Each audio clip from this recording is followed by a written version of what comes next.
Sabe aquelas casas antigas que parecem esconder mais do que mostram? Foi exatamente o que pensei quando herdei a casa da minha tia-avó, Dona Carmen, uma mulher reclusa que viveu quase 60 anos sozinha. A residência ficava em um bairro antigo, no alto de uma ladeira esquecida, cercada por muros altos e com portões de ferro enferrujado. Quando fui lá pela primeira vez, a impressão era de que ninguém tinha pisado ali por décadas. Poeira por toda parte, móveis cobertos com lençóis amarelecidos e aquele cheiro ocre de mofo e madeira apodrecendo. Resolvi passar algumas noites no local enquanto providenciava a venda. Não me assustava fácil, e a ideia de economizar hospedagem enquanto fazia os trâmites parecia lógica. No entanto, desde a primeira noite, comecei a ouvir sons, estalos vindos das paredes, passos abafados durante a madrugada e até o ranger de uma cadeira sendo arrastada, embora todas estivessem empilhadas na sala. Na segunda noite, algo chamou minha atenção. Havia uma corrente de ar gelada vinda do corredor, mesmo com todas as janelas fechadas. Seguindo o vento, percebi que uma das paredes do corredor estava estranha. Parecia mais funda do que o normal. Bati com os nós dos dedos e o som era oco. Uma parede falsa. Demorou, mas consegui encontrar o ponto certo. Um painel de madeira se abriu lentamente, revelando uma escada íngreme, estreita, que descia até um cômodo que jamais constava nas plantas da casa. Estava tudo escuro lá embaixo. Desci com o celular em mãos, usando a lanterna. O que vi me paralisou. Era um quarto completo. Camas, roupas dobradas, potes com restos de comida vencida, brinquedos antigos. Havia também centenas de fotografias presas nas paredes, todas de pessoas diferentes, mas algumas delas eram da minha família. Reconheci meus pais em uma, e até uma de mim, com 6 ou 7 anos. Fotos tiradas à distância, algumas pela janela da casa dos meus pais, outras dentro da nossa antiga casa, como se alguém estivesse nos observando por anos. Então, senti o bafo quente atrás do pescoço. Virei a tempo de ver alguém, ou algo, se enfiando de volta na escuridão do canto do quarto. Não consegui distinguir o rosto, apenas os olhos esbugalhados e o sorriso aberto, fixo demais. Corri, subi as escadas tropeçando, bati o painel com força e empurrei um móvel contra ele. A polícia foi chamada. Quando chegaram, o cômodo já estava vazio. Nenhum sinal da pessoa. Só havia as fotos e um diário com anotações incoerentes, como se alguém tivesse vivido ali por anos em segredo, alimentando-se de restos e descendo só quando a casa estava vazia. A última página dizia: "Ela morreu. Agora é só ele. Ele nunca vai saber que eu estou aqui embaixo." Mas eu soube, e nunca mais voltei naquela casa.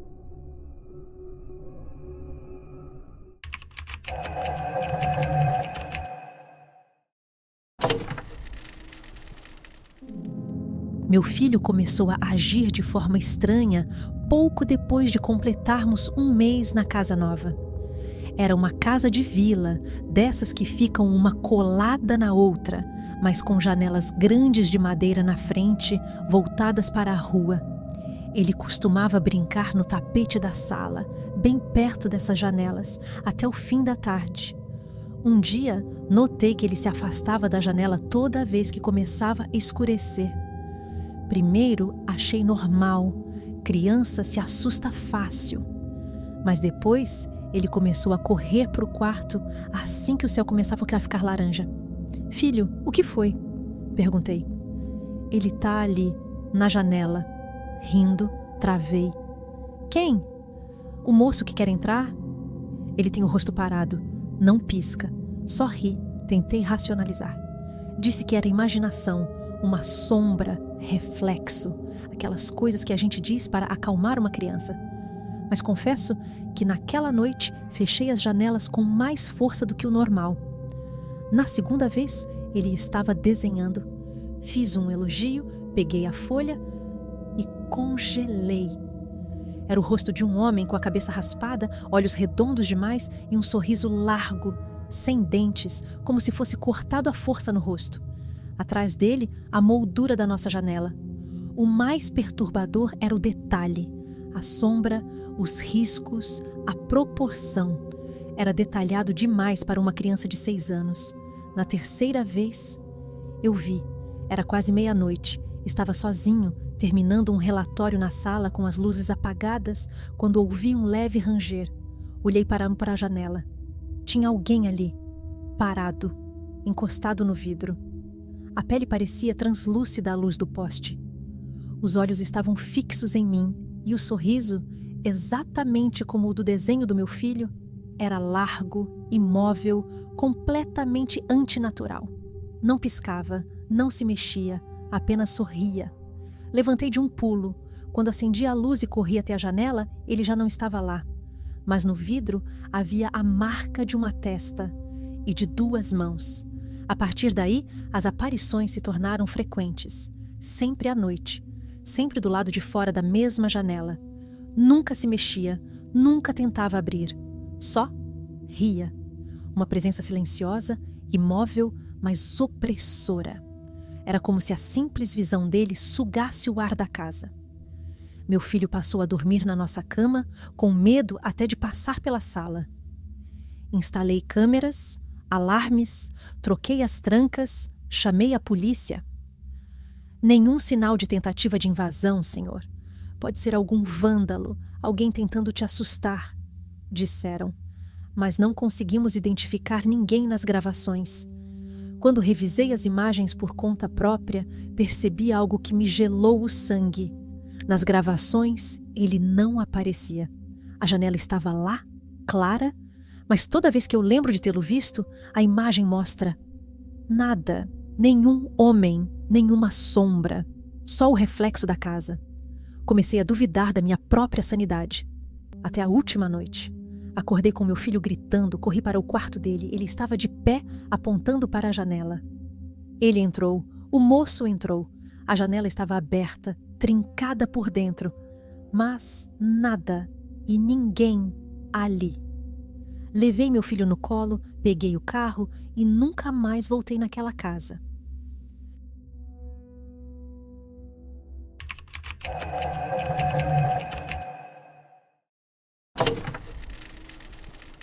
Fazia poucos dias que minha esposa e filha tinham viajado para visitar a família dela no sul. Fiquei sozinho em casa, o que nunca foi problema. Sou acostumado com o silêncio, até gosto. Mas naquela semana, algo mudou. Tudo começou com um vulto. Na primeira noite, jurei ter visto alguém no final do corredor do 2º andar. Alto, magro, encostado na parede, como se estivesse me observando. Quando acendi as luzes, não havia nada. Achei que era o cansaço. Trabalho demais, pouco sono. Ignorei. Mas aquilo voltou na noite seguinte. Dessa vez, ouvi passos. Claros, lentos, como pés descalços na madeira antiga. Subi com o coração na garganta. Quando virei o corredor, vi de novo a silhueta. Quase igual ao meu amigo Rafael. Mesmo corte de cabelo. Mesmo jeito de ficar com a cabeça levemente caída. Mas Rafael estava viajando há meses.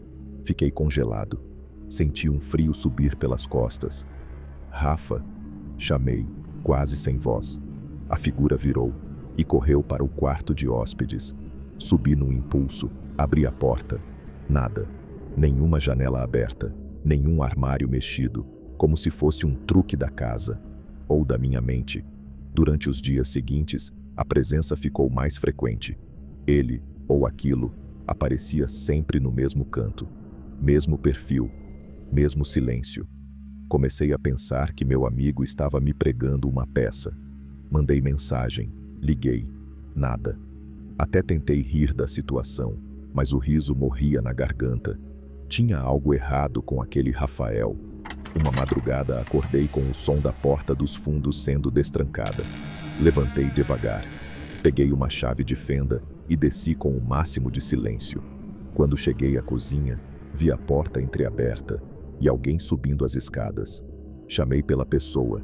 Ela parou no meio da escada, sem olhar para trás. Quem é você? Nada. Só aquele cheiro forte de mofo, como carne deixada em porão úmido. A figura virou o rosto lentamente. Não era meu amigo. Não era nem humano direito. O rosto era deformado. Os olhos fundos demais, um sorriso rígido e desconectado. Era como se alguém tivesse tentado imitar meu amigo, mas sem saber o que realmente fazia alguém parecer normal. A criatura correu, e eu corri atrás. Tive apenas um segundo para decidir, sair ou enfrentar. Escolhi fugir. Desci e corri pela rua com a chave de fenda ainda na mão. Atrás de mim, passos descompassados, como se corresse com os pés desiguais. Eu não olhava para trás. Sentia. Ouvia a respiração dele, pesada, rascante, quase rindo. Vi um carro da polícia a 2 quadras. Gritei. Os oficiais me viram correndo e saíram do carro com as armas erguidas. Quando me virei, nada. Ninguém atrás de mim. Contei tudo. Levaram-me até a casa. Não havia sinais de invasão, nenhuma pegada, nenhum rastro. Mas havia uma coisa.